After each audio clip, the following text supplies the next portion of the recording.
Hello class. Welcome back बच्चों। लो प्यारे बच्चों, स्टार्ट कर रहे हैं नया लेक्चर।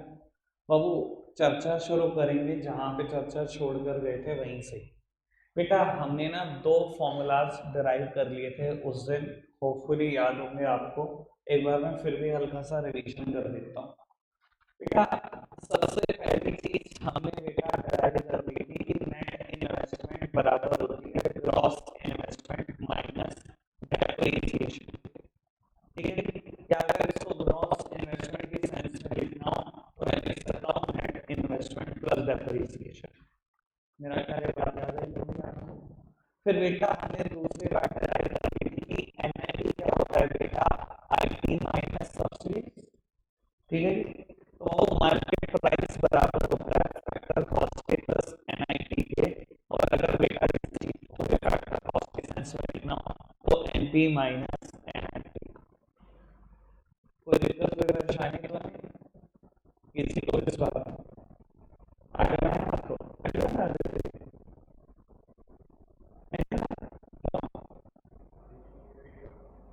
क्यों? तो इसलिए भेजा था तुम्हें मैंने। चलो जी बाबू, एक तीसरा फॉर्मूला रहता है, वो फॉर्मूला खत्म करो मतलब संशोधन से। और फिर बेटा मैं न्यूमेरिकल पे शिफ्ट कर रहा हूँ चैप्टर नंबर 3 के। जो बच्चे आज न्यू हैं वो मैं बताऊंगा उन्हें कब से समझ में आना शुरू होगा। 5 से 7 मिनट अभी मुझे दो, जब समझ में आना शुरू हो जाएगा मैं बताता हूँ। ठीक है, चलो जी। अभी सब सामने देखना है नहीं मेरा बेटा। और वो समझते हैं जरा थर्ड फॉर्मूला। ओ, अभी आपको याद है 2 या 3 बार काम आ चुकी है डोमेस्टिक इनकम, नेशनल इनकम। मैंने कहा बताऊंगा फिर इसकी जरूरत होगी अभी नहीं बता रहा। याद है जब डिफरेंस पढ़ रहे थे फैक्टर इनकम और ट्रांसफर इनकम का, तब भी ये टर्म आई। जब डिफरेंस पढ़ रहे थे फाइनल गुड्स और इंटरमीडिएट, तब भी ये टर्म आई। ठीक है ना? अब पीक टाइम है बताने का, बता देता हूँ। मैं बाबू वो बताने जा रहा हूँ जो सबसे आसान, सबसे आसान डेफिनेशन। तो डोमेस्टिक इनकम पता है क्या होती है? मेरे देश का रेजिडेंट कमाए चाहे नॉन रेजिडेंट कमाए, चाहे मेरे देश का रेजिडेंट कमाए चाहे बेटा अब्रॉड से कोई रेजिडेंट हो वो कमाए, मतलब नॉन रेजिडेंट कमाए, बट कमाए सिर्फ इंडिया से। अगर रेजिडेंट ने कमाया है और इंडिया से कमाया और नॉन रेजिडेंट ने कमाया इंडिया से ही कमाया, इसको बोलेंगे बेटा हम डोमेस्टिक इनकम। बस कोई कमाए पर कमाए इंडिया से, वो मेरे लिए क्या है? Domestic income. तो अब वो नेशनल इनकम क्या है बेटा? चाहे मेरे देश का, सॉरी मेरे देश का ही रेजिडेंट कमाए, चाहे कमाए इंडिया से चाहे कमाए एयरपोर्ट से, बस कमाना मेरे देश का रेजिडेंट चाहिए। इससे सिंपल, इससे आसान कहीं कोई डेफिनेशन नहीं है डोमेस्टिक इनकम और नेशनल इनकम की। सुनो दोबारा मैं बोल रहा हूँ बेटा। वो आप ये बताओ मैंने रेजिडेंट टर्म क्लियर की हुई है कि नहीं की? नॉर्मल रेजिडेंट की डेफिनेशन सबने पढ़ी है। अब ये बताओ मैंने इंडिया क्लियर किया कि नहीं? डोमेस्टिक टेरिटरी क्लियर किया है। तो मुझे नहीं लगता इसमें कोई दिक्कत किसी को होनी चाहिए, कोई परेशानी होनी चाहिए।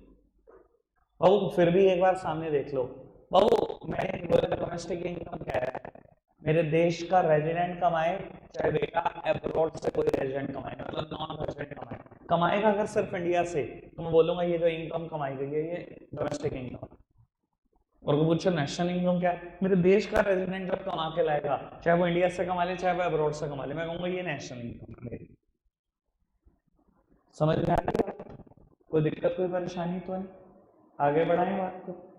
तो अब मैं तीसरी टर्म कराने जा रहा हूं बेटा। टर्म का नाम है एनएफआईए। एनएफआईए, इसका प्यारा नाम है एनएफआईए, वरना बोलते हैं net factor income from abroad. बोलना चलो दोबारा क्या बोलते हैं? Net factor income from abroad. बाबू अगर वर्ड नेट लगा है, अभी 2 दिन पहले भी मैंने इसकी चर्चा की थी, नेट इनडायरेक्ट एक्सेस में अगर नेट वर्ड लगा है तो फैक्टर इनकम फ्रॉम अब्रॉड में से कुछ तो माइनस किया होगा ना, तभी तो net factor income from abroad लगा है। मैंने बात समझाने के लिए नेट प्रॉफिट नेट वेक जैसी बातें भी समझाई थी आपको। ठीक है, तो क्या माइनस करूं फैक्टर इनकम फ्रॉम अब्रॉड में से कि कैलकुलेट हो जाए net factor income from abroad? मैं बता देता हूँ। तो फैक्टर इनकम फ्रॉम अब्रॉड में से माइनस कर दो फैक्टर इनकम टू अब्रॉड, जो कैलकुलेट होगा बेटा वो NFI है। मतलब बाबू अगर आपने रटा तो मुझे ना सबसे ज्यादा दुख होगा कि एक ऐसी चीज जिसको बड़ा इजीली समझा जा सकता था हमने उसको भी रट्टा मार लिया, तो फिर सीखना क्या चाह रहे हैं जिंदगी में? कुछ भी, हमने तो रटने की कैपेसिटी बढ़ाना चाह रहे हैं। तो फैक्टर इनकम फ्रॉम अब्रॉड मैं क्या निकाल रहा हूँ? Net factor income from abroad. Net word तभी तो निकलेगा बेटा जब फैक्टर इनकम फ्रॉम अब्रॉड में से कुछ माइनस हुआ होगा। तो माइनस क्या होगा फैक्टर इनकम फ्रॉम अब्रॉड में से फैक्टर इनकम टू अब्रॉड। इसका मतलब ही समझ लो, रेडी कर लो आराम से, जल्दी नहीं हो। तो इसका मतलब है कहता है फैक्टर इनकम फ्रॉम अब्रॉड कि मेरे देश का रेजिडेंट फैक्टर इनकम के तौर पर अब्रॉड से क्या कमा के आया। मेरा ख्याल फैक्टर इनकम सब समझते हैं, चैप्टर 1 से बात कर रहा हूं। रेंट, वेजेस, इंटरेस्ट और प्रॉफिट, फैक्टर इनकम। अगर मेरे देश का resident rent, wages, interest, profit के तौर पर फॉरेन से कुछ भी कमा के लाया है तो उसको मैं बोलता हूँ factor income from abroad. Factor income सबको पता है क्या होती है?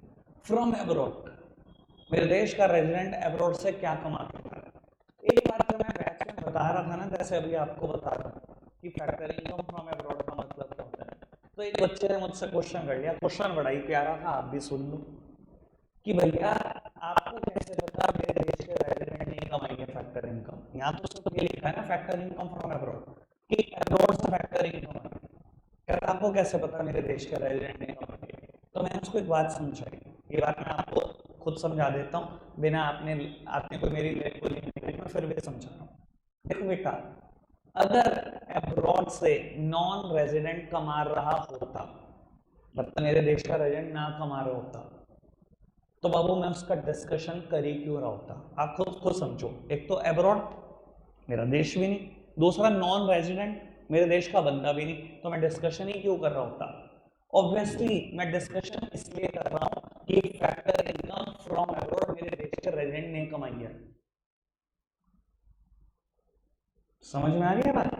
एक तो अब्रॉड है, और अगर नॉन रेजिडेंट नहीं कमाई होती तो उसने अपने देश से कमाया। मेरी बात मैं क्यों बात करूं फिर? मैं बात इसलिए कर रहा हूं कि मेरे देश के रेजिडेंट नहीं कमाई है। समझ में आ रही है बात?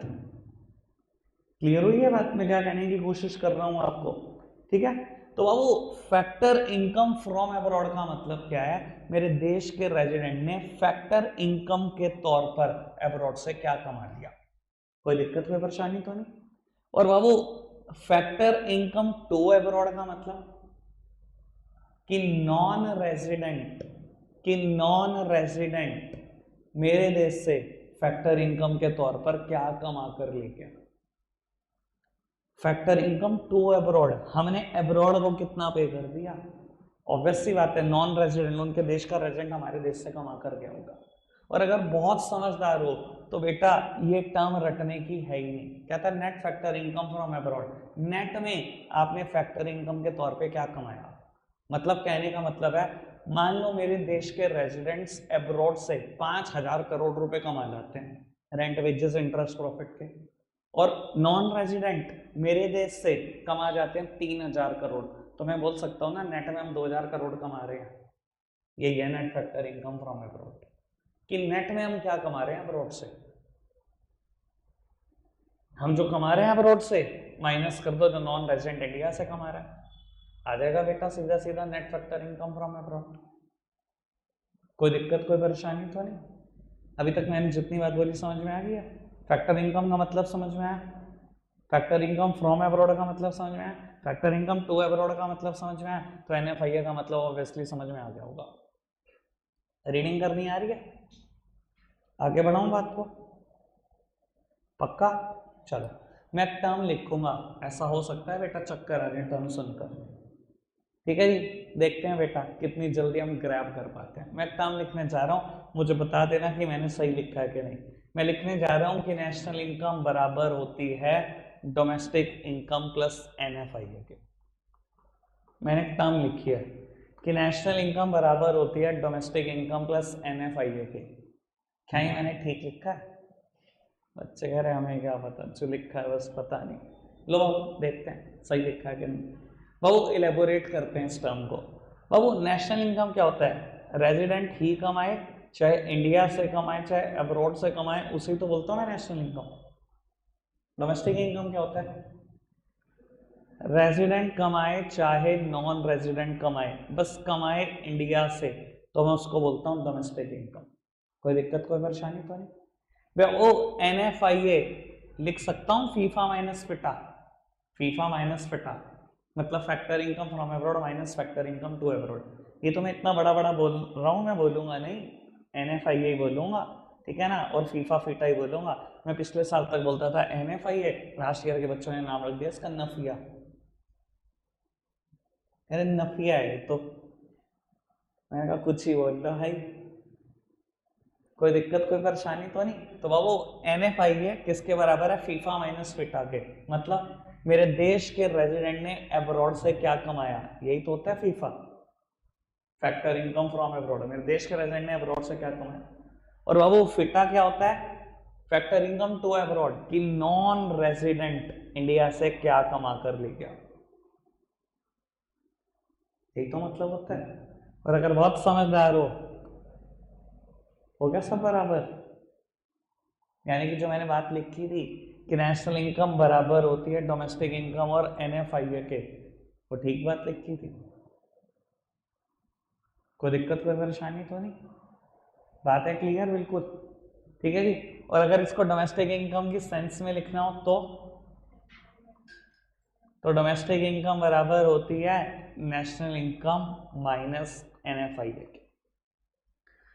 अब मुझे टोटल चैप्टर 3 खत्म करने के लिए 3 फॉर्मूलाज चाहिए थे, ठीक है ना जी। बाबू मैंने सारे फॉर्मूलाज डिराइव कर लिए हैं, लास्ट लेक्चर में 2 कर लिए थे, आज तीसरा डिराइव कर दिया, आपके सामने ही किया। एक भी फॉर्मूले को मैंने नहीं कहा कि आप रट लो, सारे फॉर्मूले बनाए हैं, आपके सामने बनाए हैं खड़े होकर, ठीक है जी। कोई दिक्कत कोई परेशानी तो नहीं अभी तक मैं जितनी बात भी बोल रहा हूँ? ठीक है, बात बढ़ाएं बात को आगे, ठीक है। बाबू NFIA वाले कंपोनेंट में ना, लेकिन मुझे एक और बात डिस्कस करनी है आपसे। कई बार ना बेटा NFIA निकालने के लिए ना ये फॉर्मूला क्वेश्चन में गिवन नहीं होते, कुछ और गिवन होता है। वो क्या होता है समझ लेते हैं। बाबू ऐसा बोला जाता है कि NFIA के ना 3 कंपोनेंट्स हैं, कंपोनेंट्स ऑफ NFIA। बेटा ये 3 कंपोनेंट क्या हैं समझते हैं। बाबू NFIA के 3 कंपोनेंट हैं। नेट कंपनसेशन ऑफ एम्प्लॉइज, मैं पूरा लिख दूंगा जब आप लिखने लगोगे, ठीक है ना जी, अभी शॉर्टकट में ही लिखते हैं। बाबू क्या लिख रहा हूं मैं? Net compensation of employees, net income from property and entrepreneurship और नेट रिटेन्ड अर्निंग्स। कभी NFIA का फॉर्मूला इस सेंस में गिवन हो तो बहुत अच्छी बात, फीफा माइनस फिटा की सेंस में गिवन हो बहुत अच्छी बात। अगर कभी NFIA का फॉर्मूला इस सेंस में गिवन ना हो तो बाबू न्यूमेरिकल पोर्शन के लिए बता रहा हूँ, इन तीनों को ढूंढ लेना, इन तीनों का टोटल करोगे तो भी NFIA ही मिलेगा। ये कैसे NFIA के बराबर है मुझे ये समझाना है, उसमें टाइम लग सकता है। अगर एक सेकंड पोज करना, अगर एक सेकंड पोज करना बेटा, सामने देखना सर। ओह मैंने क्या बात बोली कि कभी NFIA का फॉर्मूला इस सेंस में गिवन हो तो उससे तो बढ़िया कुछ नहीं हो सकता, ना गिवन हो तो बेटा आप इन तीनों का टोटल कर लेना, ये भी NFIA के बराबर होगा। कैसे? मुझे ये प्रूव करना है। यानी कि बेटा फीफा माइनस फिटा जो है इन तीनों के टोटल के बराबर है, सीधा सीधा तो मतलब यही हुआ इस बात का, ठीक है ना। मैंने क्या बोला? इन तीनों का टोटल करोगे तो भी NFIA मिलेगा, ठीक है ना। यानी कि बेटा ये फीफा माइनस फिटा इन तीनों के बराबर है ना। अब समझना जरा आराम से। बाबू मैंने फीफा का मतलब क्या समझाया था अभी तक, ये बताओ। फैक्टर इनकम फ्रॉम अब्रॉड का क्या मतलब है? मेरे देश का रेजिडेंट फैक्टर इनकम के तौर पर क्या क्या कमा कर लाया, यही है ना। और फैक्टर इनकम क्या है? बोलो फटाफट से। रेंट। बाबू वेजेस की जगह वेजेस एंड सैलरी लिख लो, कोई दिक्कत तो नहीं? वेजेस की जगह वेजेस एंड सैलरी लिख लो, उसमें तो किसी को कोई आपत्ति नहीं। मैंने लिख दिया wages and salary plus interest plus profit. Babu profit की जगह में मैं प्रॉफिट को भी रिप्लेस करना चाहता हूं किसी दो टर्म से, सुन लो। वैसे बता देता हूं बेटा, कंसेप्ट तो ये पुराना है, बिजनेस स्टडीज का कंसेप्ट है, मुझसे पढ़े हुए बिजनेस स्टडीज के लोगों को तो 2 मिनट लगेंगे, बताऊंगा, कहेंगे बिल्कुल ठीक है जी। ये नहीं पढ़ी तो उनको थोड़ा सा समझना पड़ेगा। बाबू प्रॉफिट ना 3 चीजों से मिलकर बनता है, कॉर्पोरेट टैक्सेस, डिविडेंड और रिटेन्ड अर्निंग्स। मेरे प्यारे बच्चों, ये बिजनेस स्टडीज का वही कंसेप्ट है जो आपने कभी ना कभी मुझसे सुना होगा कि कंपनी में पेमेंट बांटने का एक फिक्स सीक्वेंस होता है। सबसे पहले डिवेंचर या बैंक लोन का दे दो इंटरेस्ट, देन गवर्नमेंट के दे दो टैक्सेस, कॉर्पोरेट टैक्सेस। कभी सुना है आपने ऐसा सीक्वेंस 11th क्लास में? आप दोनों नहीं सुना हुआ, चलो कोई दिक्कत नहीं, आओगे बिजनेस स्टडीज में आएगा जब ये जिस जगह पर, तब आपको पता लग जाएगा। फिलहाल मैं बता देता हूँ, जो बच्चे पुराने उनके लिए तो बता ही देता हूँ। बाबू कंपनी में पेमेंट बांटने का एक फिक्स सीक्वेंस है। सबसे पहले डिवेंचर या बैंक लोन का इंटरेस्ट, देन गवर्नमेंट के taxes, then preference share capital का प्रेफरेंस डिविडेंड, या डिविडेंड में सब कुछ समझाया हुआ है, ठीक है ना। और फिर इक्विटी में सब नहीं बांटते, पहले कुछ पोर्शन रिटेन अर्निंग कर लेते हैं और फिर जो बचता है वो इक्विटी में डिविडेंड बांट देते हैं, वो डिविडेंड में ही आता है। यानी कि प्रॉफिट बन सकता है अगर मैं इन तीनों का टोटल भी कर दूं तो। ये बात बिजनेस स्टडीज से ही उठाई गई है कि कॉर्पोरेट टैक्सेस, डिविडेंड और रिटेन अर्निंग, इन तीनों का टोटल कर दो, वो प्रॉफिट के बराबर ही होता है। ठीक है जी, आप अभी कुछ देर के लिए रट लो, बिजनेस स्टडीज में आएगा ये मुद्दा तब मैं आपके साथ जरूर डिस्कस करूंगा ये बात। ठीक है जी, बाकी लगभग सबको पता ही हो गई बात। बाबू अभी मुझे ना कॉर्पोरेट टैक्सेस का कुछ नहीं करना, इसलिए मैं प्रॉफिट को रिप्लेस कर रहा हूं दो टर्म से, डिविडेंड और रिटेन्ड अर्निंग से, जैसा कि मैंने दिखाने की कोशिश करी। यानी कि बेटा बड़ी सीधी सीधी सी बात बोलूं तो फीफा का मतलब है मेरे देश का रेजिडेंट फैक्टर इनकम के तौर पर एब्रॉड से क्या कमा कर लेके आया, और फैक्टर इनकम अब मेरे लिए 5 हो चुकी हैं। रेंट, वेजेस की जगह मैंने कर दिया wages and salary, interest, profit की जगह मैंने कर दिया डिविडेंड और रिटेन अर्निंग। कोई दिक्कत कोई परेशानी तो नहीं? ठीक है जी। और बाबू फीटा की जगह, बाबू फीटा का मतलब होता है नॉन रेजिडेंट मेरे देश से कौन कौन सी फैक्टर इनकम कमा कर लेके आए, ठीक है ना जी। और फैक्टर इनकम मेरे लिए फिर वही 5 है, rent, wages and salary, interest, dividend और रिटेन अर्निंग। कोई दिक्कत कोई परेशानी तो नहीं? बात तो क्या समझ में आ रही है अभी तक सारी बात? तो किसी ने मुझसे पूछ लिया कि नेट कंपनसेशन ऑफ एम्प्लॉय क्या होता है भैया, समझे नहीं। मैं वो एक वर्ड बोलूंगा और तुम्हें बात क्लैरिटी से समझ में आनी चाहिए। देखो वर्ड क्या लिखा है, नेट। नेट नेट वर्ड बिना कुछ माइनस हो ही नहीं आता। नेट वर्ड तभी लगता है जब कोई चीज माइनस हो रही हो कहीं से। तो उसने कहा नेट कंपनसेशन ऑफ एम्प्लॉय क्या होता है, अगर मेरे देश का रेजिडेंट सिर्फ वेजेस एंड सैलरी कमाकर क्या लेके आया फॉरेन से, और नॉन रेजिडेंट इंडिया से वेजेस एंड सैलरी क्या कमाकर ले गया, अगर इसमें से एक टर्म माइनस कर दो तो जो कैलकुलेट होगा उसका नाम है नेट कंपनसेशन ऑफ एम्प्लॉय। देखो नाम है compensation of employee, wages and salary are the compensation of employee, लेकिन वर्ड नेट था। तो मेरे देश का रेजिडेंट वेजेस एंड सैलरी के तौर पर अब्रॉड से क्या कमा कर लेके आया, माइनस नॉन रेजिडेंट इंडिया से वेजेस एंड सैलरी के तौर पर क्या कमा कर ले गया। ठीक है जी, इधर देखना नेट रिटेन अर्निंग, समझदार को इशारा काफी। नेट रिटेन अर्निंग, इससे ज्यादा तो मैं क्या ही बोलूं। रेजिडेंट रिटेन अर्निंग के तौर पर क्या कमा कर लेके आया, और नॉन रेजिडेंट इंडिया से रिटेन अर्निंग के तौर पर क्या कमा कर ले गया।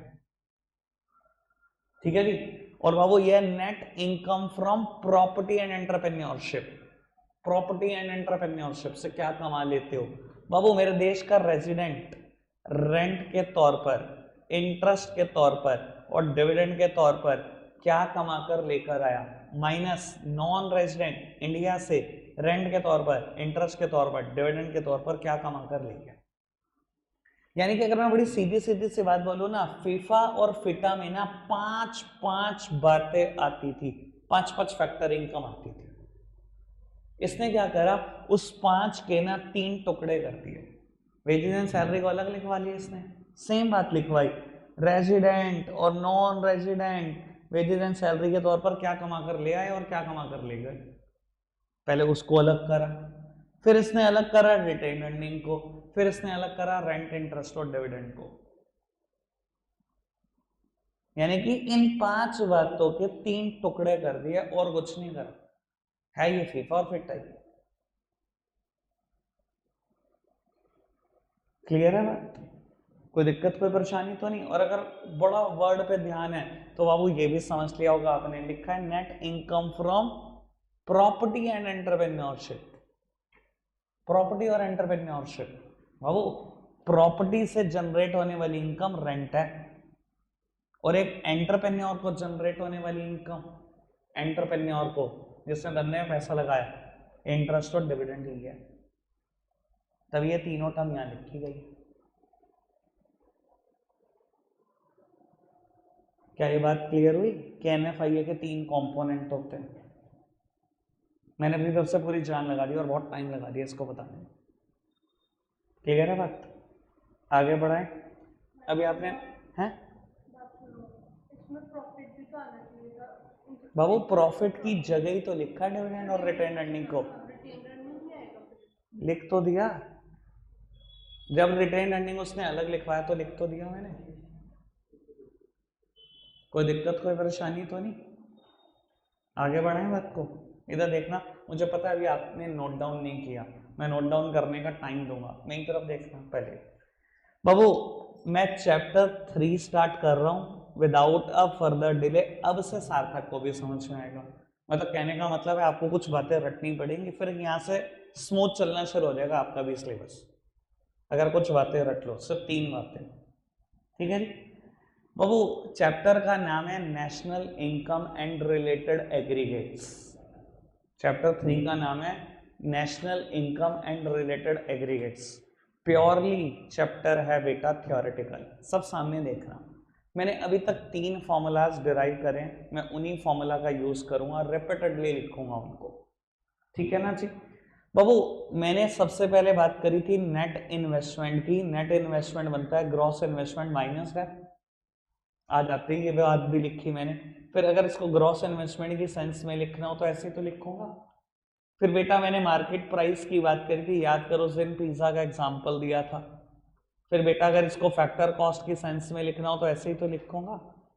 और बेटा तीसरा फॉर्मूला डिराइव करा हमने कि नेशनल इनकम बराबर होती है डोमेस्टिक इनकम प्लस एनएफआईए के। और अगर इसको डोमेस्टिक इनकम की सेंस में लिखना हो तो बेटा ऐसे लिख सकते हैं। कोई दिक्कत कोई परेशानी तो नहीं? ठीक है बाबू, अब मैं इन तीनों फॉर्मूला का यूज करने जा रहा हूँ। ठीक है जी, और बाबू कुछ लिखने जा रहा हूँ बोर्ड पे, आराम से सुनना।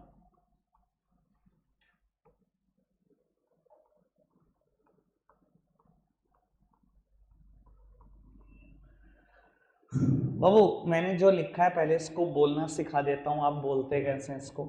इसको हम बोलते हैं gross domestic product at market price, मतलब जीडीपी एट एमपी। ठीक है ना, प्यार से बोलते हैं जीडीपी एट एमपी, मतलब gross domestic product at market price. ठीक है जी, ये क्या होता है? Net national product at factor cost. Net national product at factor cost, gross domestic product at market price. ठीक है जी, बोलना सीखो इसको। Gross domestic product at market price, net national product at factor cost. ठीक है जी, और प्यारा नाम तो मैं तो ऐसे ही बोलूंगा, GDP at MP, NNP at FC. ठीक है, आप भी थोड़े दिन बाद, थोड़े दिन तो खैर बहुत ज्यादा हो गए, 2 दिन में तो चैप्टर खत्म हो जाता है, आप देख लेना थोड़ी देर बाद आप कैसे बोल रहे होंगे।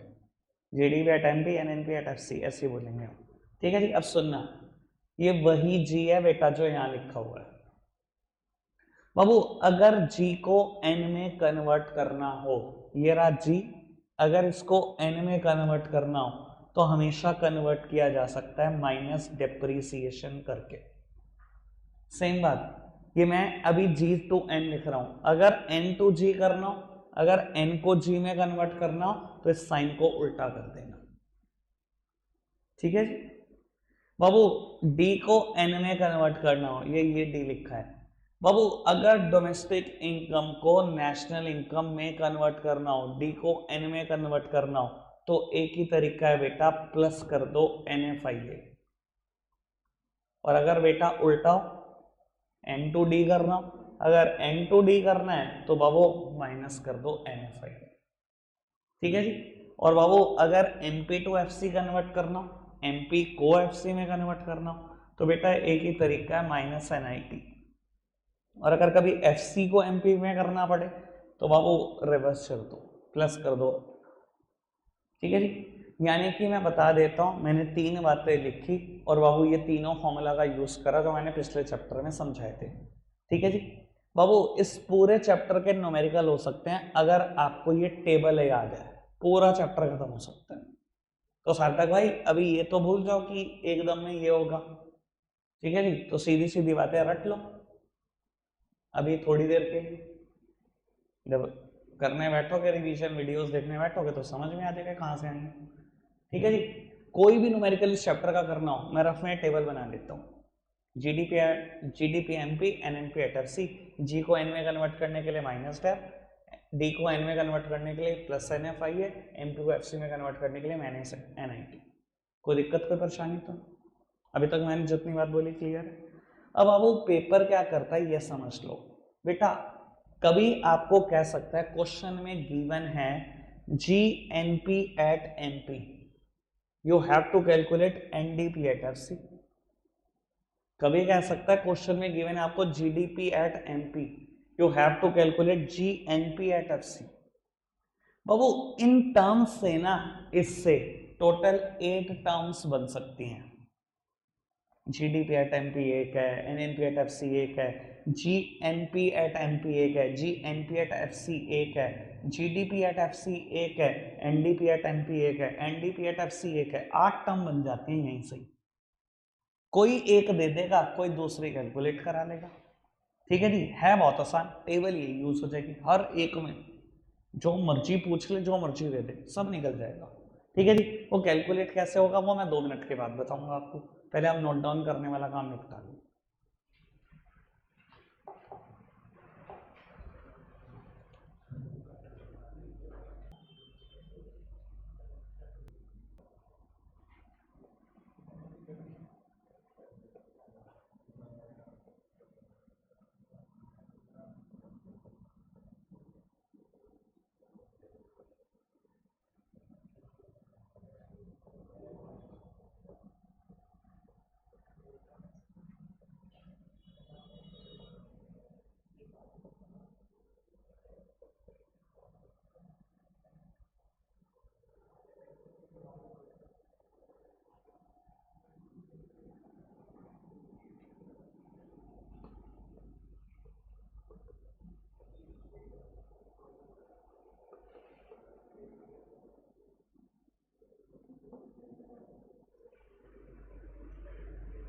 Chapter number 3 heading 2, national income and related aggregates.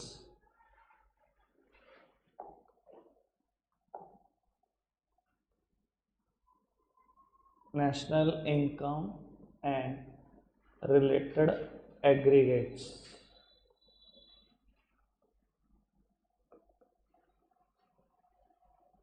लिखो फटाफट से, रख रहे हैं बेटा। आज के लिए इतना ही, कल करके दिखाऊंगा इस पर बेस्ड क्वेश्चन। Bye bye.